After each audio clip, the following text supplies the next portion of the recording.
we are looking at how to pronounce these two words. We'll be looking at how to say more words of these origin as well from the Middle East as well that are common in English and that you may want to learn as well. But let's go through those two. The top word is pronounced in English as Arab.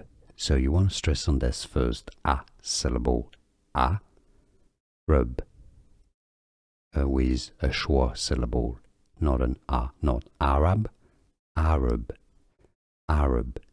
Now the bottom word here is the adjective as well, and said also with a stress on the first syllable, Arabic, A-ra-bec,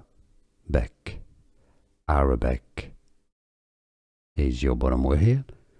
Arab is your top word. And now you know. More videos for you here to learn more Arab words or words from the Arabic language. I'll see you there. Like this video if you found it useful. Appreciate the support and thanks for watching.